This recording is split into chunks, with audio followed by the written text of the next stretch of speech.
शिशु वाटिका inter college Govind Nagar में मन की बात कार्यक्रम का भव्य आयोजन किया गया। इस कार्यक्रम का उद्देश्य छात्रों की शैक्षिक जिज्ञासाओं का समाधान करना और उन्हें आत्मविश्वास से भरना था। कार्यक्रम का शुभारंभ मुख्य अतिथि मंडल आयुक्त आंजनेय कुमार सिंह, विशिष्ट अतिथि डॉक्टर दिशांतर गोयल, विद्यालय प्रबंध समिति के उपाध्यक्ष जितेंद्र गोयल, आजीवन सदस्य हरिगोपाल शर्मा, श्रीमती भारती अग्रवाल, भरत अग्रवाल, राकेश कुमार अग्रवाल समाजसेवी, एडवोकेट सौरभ गुप्ता समाजसेवी, Sonika Gupta GTC computer coaching founder, Mansi Mittal समाजसेवी और छवि मित्तल समाजसेवी ने दीप प्रज्वलित कर किया। विद्यालय प्रबंधक अनुज अग्रवाल ने सभी अतिथियों का परिचय कराया और अंग वस्त्र एवं पटका भेंट कर उनका स्वागत किया। कार्यक्रम के दौरान मुख्य अतिथि मंडल आयुक्त श्री आंजनेय कुमार सिंह ने बच्चों के प्रश्नों को सुना और उन्हें उपयोगी सुझाव दिए। उन्होंने कहा कि परीक्षा से घबराने की जरूरत नहीं है, बल्कि अपनी तैयारी के अनुरूप आत्मविश्वास के साथ परीक्षा में शामिल होना चाहिए। उन्होंने ये भी बताया कि जीवन में अनुशासन सबसे महत्वपूर्ण है और बिना अनुशासन के कोई भी सफलता प्राप्त नहीं कर सकता। उन्होंने छात्रों को उनकी रुचि के अनुसार क्षेत्र चुनने और उसमें महारत हासिल करने की प्रेरणा दी। विशिष्ट अतिथि डॉक्टर दिशांतर गोयल ने छात्रों के सवालों के जवाब देते हुए बताया कि पढ़ाई के दौरान मोबाइल का प्रयोग कम से कम करना चाहिए। उन्होंने छात्रों को विषयों को छोटे छोटे टुकड़ों में बांटकर पढ़ने और समय सारणी बनाकर अध्ययन करने की सलाह दी। उन्होंने ये भी कहा कि योगाभ्यास करने से एकाग्रता बढ़ती है, जिसमें पढ़ाई में सहायता मिलती है। इस कार्यक्रम के दौरान छात्रों ने अपनी पढ़ाई से जुड़ी शंकाओं को खुलकर साझा किया, जिनका समाधान अतिथियों ने स्पष्ट रूप से किया। अतिथियों ने छात्रों को शुभकामनाएं देते हुए कहा कि उन्हें अपने शिक्षकों के मार्गदर्शन का पालन करना चाहिए, क्योंकि वह सही दिशा दिखाने में सहायक होते हैं। कार्यक्रम का समापन वंदे मातरम के गान के साथ हुआ। कार्यक्रम का संचालन विद्यालय की वरिष्ठ शिक्षिका श्रीमती मंजुला शर्मा ने किया।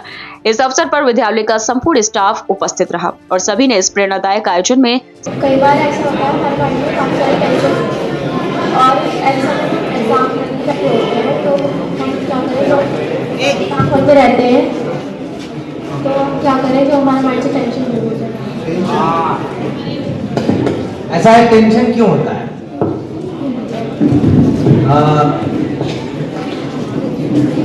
अगर ईश्वर न करे आपके घर में किसी का ऑपरेशन होना है, किसी के पैर का ऑपरेशन होना है, ऑपरेशन डॉक्टर करेगा, टेंशन किसको होनी चाहिए? डॉक्टर को। अगर मैं कह दूं रात को ये सारे लोग रहेंगे तो रात भर गाना बजाना करते रहोगे, किसी को कुछ नहीं पता चलेगा। एक को कह दूंगा आज अकेले रहना है, उसको बार बार लगा इधर से कोई आया, उधर से कोई आया, उसको फिर कहानी याद आने लगेगी कि यहाँ पे ना एक कुर्सी लगा के मर गया था बहुत पहले पीछे, उसकी आत्मा यहाँ आ रही होगी। यही डर है आपको, और ये आपको टेंशन देता है। क्या है? जो अनदेखी चीज है, जो हमने नहीं देखा, उसका डर हमें होता है। एक दूसरा डर होता है जिसके बारे में हम जानते नहीं, हमें पता नहीं, उसका डर होता है कि वो कैसा होगा। जैसे आज मैं आपके सामने बैठा हूं, आपसे बातें कर रहा हूं और आप मुझसे सवाल कर रहे हैं। यही आप मेरे ऑफिस में रहते तो कैसे आते? आप अपने प्रबंधक जी से पूछेगा, जब पहली बार वो आए होंगे तो बोलता बड़ा खूंखार आदमी है, पता नहीं कैसे बात करेगा।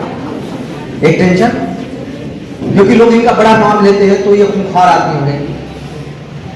ऐसा होता नहीं है, और जिसके बारे में आपको बड़ा अच्छा लगता है, हो सकता है वो उल्टा निकले। ये जीवन ना अजीब विडंबनाएं, अनिश्चितताओं का है। देखिए, इस समय करीब सभी कई सारे बोर्डों के परीक्षाएं शुरू हो चुकी हैं और कुछ बोर्डों के एग्जामिनेशंस आगे आने वाले हैं। इसमें सभी बच्चे हमारे शामिल होंगे। बच्चों के ऊपर कई बार जो आज का दौर है उसके हिसाब से प्रेशर बहुत होता है, मार्क्स का दबाव होता है, एग्जामिनेशन का प्रेशर होता है, और अभी कई बार ऐसा देखा गया है कि बच्चे इन दबाव में कई बार टूटते हैं।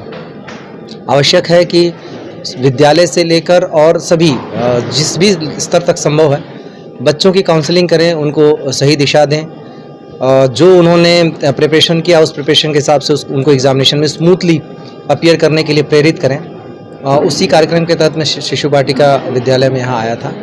बच्चों से जितना संवाद हुआ, मोटा मोटी जो जब हम पढ़ते थे जो सवाल हमारे दिमाग में हुआ करता था, आज भी बच्चों के दिमाग में भी वही सवाल है। ये निरंतर चलने वाला है, शेपिंग हो रही है, पहले से बहुत कुछ बदलाव आया है। अभी विद्यालय से लेके और सोसाइटी बच्चों को की शेपिंग करने के लिए उनको गाइड करने के लिए, उनकी काउंसलिंग करने के लिए काफ़ी जागरूक दिखते हैं और ये अच्छी बात है। और साथ ही साथ हमें बच्चों को स्ट्रगल के लिए तैयार करना भी सिखाना होगा, परिस्थितियों के अनुरूप व्यवहार करने के लिए भी सिखाना होगा। हम उनको जागरूक करते समय ये इस बात का ध्यान रखें कि कहीं हम उनकी पैम्परिंग न कर रहे हों इतना ज़्यादा कि उनकी हैंड हेल्डिंग से बात आगे पहुंच जाए कि उनके लिए हम बैसाखी बनने लगे। ये दोनों में बस इतना बेसिक सा अंतर है। हमारा प्रयास जो आज भी मैं था, बच्चों से बात हुई और प्रयास यही किया गया कि बच्चों के अंदर कॉन्फिडेंस आवे, वो उनके अंदर जज्बा आवे कि एग्ज़ामिनेशन ये एग्ज़ामिनेशन आखिरी नहीं है जीवन का। इसके पहले भी एग्ज़ामिनेशन में अपीयर हो चुके हैं और आगे भी होते रहेंगे। हर बार एग्ज़ामिनेशन एक ऐसी चीज़ है जो मन में, दिमाग में बच्चों के भय और तनाव ले आता है। उसको हैंडल करना सीखें, उसके अनुरूप व्यवहार करना सीखें।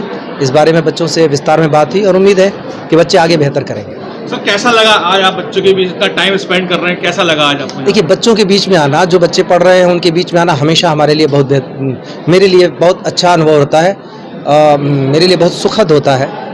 हम अपने स्कूली जीवन को जैसे जी रहे होते हैं, जैसे मैंने आपसे कहा कि सवाल अब भी वही हैं जो बच्चों के दिमाग में हैं, जो हमारे टाइम में हुआ करते थे। तो एक तरीके से अपने उस दौर को जीने जैसा होता है और ख़ास तौर से जो यंग जनरेशन है आज के दौर में, उसकी शेपिंग करना एक बहुत महत्वपूर्ण काम है। और जब मैं उसका सहभागी होता हूँ तो मुझे अच्छा लगता है कि एटलीस्ट मैं दैनंदिन के काम से थोड़ा समय निकालकर इस काम में भी सहभागिता कर पाया।